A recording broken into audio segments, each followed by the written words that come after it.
Hey guys, this is Troy from the Do-It-Yourself World and Country Wood Products. And I say that because I'm sitting here next to a Behemoth sawmill that I just bought. This was originally $18,000 when it was new. Today it would be about $25,000, $26,000 with tax and shipping, with the exact same stuff. This is a Norwood HD, it's a Norwood Lumber Pro HD36, and it's a beast. It is a way bigger mill than my little baby sawmill. Let me take you over and show you that for comparison real quick. This is the mill I've been using for a year and a half, and it's nowhere near as wide. It's really small in comparison, and this is the Woodland Mills 122, 22-inch cut. The other one will take a 36-inch log. It will cut, I think, 28 or 29 or 30, somewhere in that range.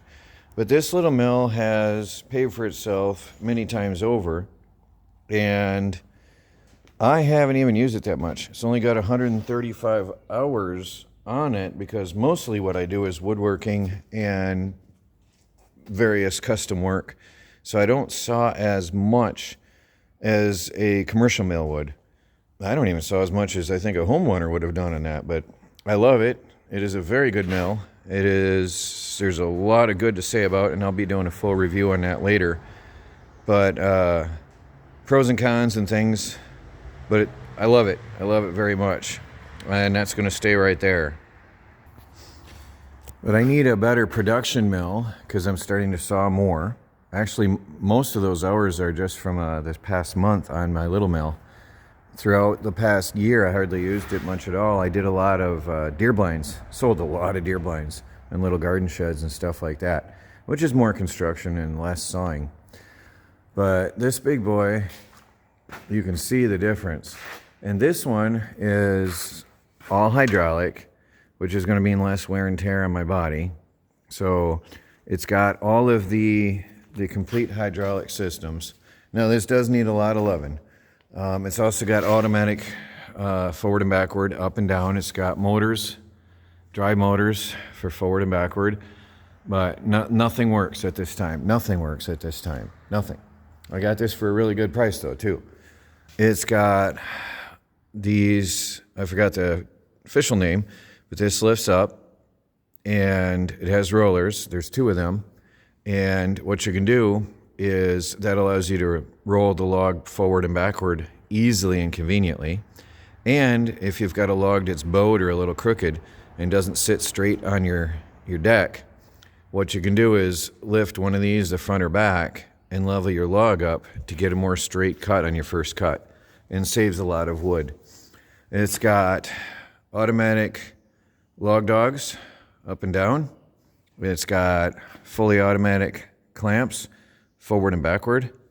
Here I am, my camera's off angle for me. I'm using my phone. It says forward and backward, up and down. It's got a log turner, which is supposed to do forward and reverse. And there's the other rotating log lifter adjuster. Another log dog in the back here. Boy, this is way off from I'm not used to this phone. Norwood claims that these bunks are better. They're super narrow, stainless steel top plates, which are replaceable. And one thing I notice with my woodland mills and other mills, I do get a lot of wood pieces, chips, bark, and particles under the log. And when I'm doing lumber, that can throw you off by as much as, 1/8 inch, depending on the thickness of the piece it gets under there, which can really mess up your board. So they claim this collects less wood particles and chips. There's less space for anything to gather under your cant. And it's supposed to be better, and it also offers less resistance for sliding the log and adjusting it forward and backward. There was an optional log lifter for this, but I do not have it. It was not included. And I do have some of the parts for it, but it was never put on and I didn't get all the parts.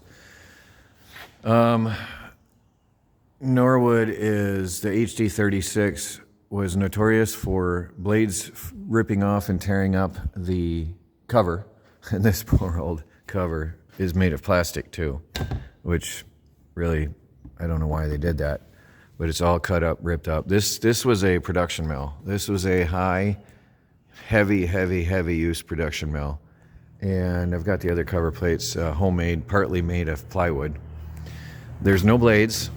This was an upgrade. The Norwood had ceramic blade guides, which most people hated very much. So the previous owner had upgraded these, but that one's seized up mostly. I can spin it a little bit. I can't even see my finger on this. Anyway, you get the idea. There's one over there somewhere. And this one's okay. This does have something. Another advantage that I love is the super fast adjustable, awkward trying to record it, but the blade guide, really amazing. I love it. That is incredible. And it gives you a more stable cut, less wobble and less dive when you're cutting wood on smaller logs. So that is a massive advantage when you have a more wide head like this. This comes with remote control for up, down, forward, backward drive, and engaging the throttle and the water flow. But the control units on these often went bad on these original ones. I'm sure they've improved it since, but the control units went bad. And the only thing I've done so far is I've lubed stuff up. This was sitting outdoors for 4 years. The chain is a little bit stiff in places. I've lubed it up. I'm going to keep working the chain. I might even take it off and soak it in some fluids to improve it. But I tore off the control box, and let me take you over there. While I'm passing it, there's what's left of the plastic shroud. That's what happens when you have a plastic shroud. These are the old control boxes, and what I did so far is I did remove all that because it is defective. These boards go bad, and they blow fuses heavily, and it came with 2, so obviously he had gone through 2 of them, and they're $1,200 a piece, the new ones anyway, to replace. And so I've went and ordered some pulse width modulator motor speed controllers. So simply put, I ordered some motor speed controllers that I'll be using for this instead, and I'll make my own box. I have taken and manually tested the motors. They both work, the drive motors, and they both do work hooked up to a little battery, forward and backward, up and down directly. They run, so that's a good thing, because the hand crank on this it never came with it because it was ordered with the electrical drive, and there is no hand crank. That or it's missing in action somewhere, but there is no hand crank, so I have to use the electrical. That's why I went ahead and ordered the manual controls right away. This does have a 460 volt 3-phase electric motor, which I have no way of operating at this time or anytime soon. So I'm probably going to put, and don't scream at me, don't hurt your fingers typing in the comments. I know some people are going to smash their keyboard hitting the keys too hard. Okay, are you ready? I'm going to put a Harbor Freight 22 horsepower Predator engine on this thing. Okay. I know I'm waiting. I know at this point, a lot of people are going to be screaming at their computers, throwing stuff at it. Don't break your computer, please. My reasoning for that is I want the power, and it's going to be relatively temporary. I won't be running this mill as heavily as it was in its previous life. The Predator has the power. They are decent little performing motors. I've read reviews, and I've seen some people put them on sawmills. And there's a company that actually puts the Predators on their sawmills out of the box. So I decided to go with that, and I want to keep this one because for working in a building in winter, oops, move my finger, with exhaust, it will, I hope I don't get dinged by YouTube for saying that word, but the exhaust is not good for you. And this thing will allow me to work in a heated environment in winter all day, every day with no problems at all.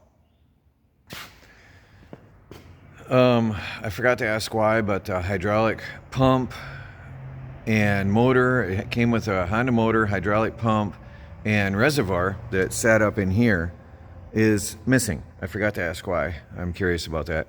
But he did tell me the valves leak. All the valves leak in between each one. So that needs all full rebuild. You can see it's nasty, dirty. I already went and got some adapters from a hydraulic supply to fit. Well, I'll show you what I got to fit. But I already got a hydraulic pump system I sourced. So let me see. Oh yeah, I'm gonna have to go through and rework all the hydraulics. So I'll show you that. Well, I don't see any linking pistons, honestly, or connections. So there, no leaking pistons, that's all good. I don't see any leaks on the drive motor. Very clean there, very clean connections there. That one is nasty, filthy. It could be sawdust, but I'm thinking more like there might be a leak here somewhere. That one looks bad. The piston's clean, and I don't see any oil coming out of the piston. Something in here leaks. And then down here, these all look good. So there's very minimal leaking, and those look good. So I don't think it's going to take a lot on the hydraulics. I went and got a hydraulic, I got the motor, pump, reservoir on a heavy-duty metal platform. Very convenient. So I don't have to mount it to the sawmill, which I didn't really like the idea of trying to figure out how to do that. Honda GX270 motor, and that is a really popular motor, especially for this type of environment. So I got that already. I sourced from somewhere else, actually just yesterday. And I got the motor running. It needed a carb clean out. It was brutally hot, and I just got this done. But I'm going to need a new Lovejoy connector because that is really torn up. That's only a $20 part, but I've lubed the screws, the set screws, and I'm letting it sit so I can get them out easier. And the adapters I got are so that these hoses will fit into the system on the mill with no problems. I am missing the hoses though that'll go from there to that. So I'm going to have to get some hoses either from this size coupled to here. I'm probably going to go with the wider. And well, actually, I guess it's cheaper to get the thinner. This is 1/2 inch, and the one on it I think is 3/8 inch.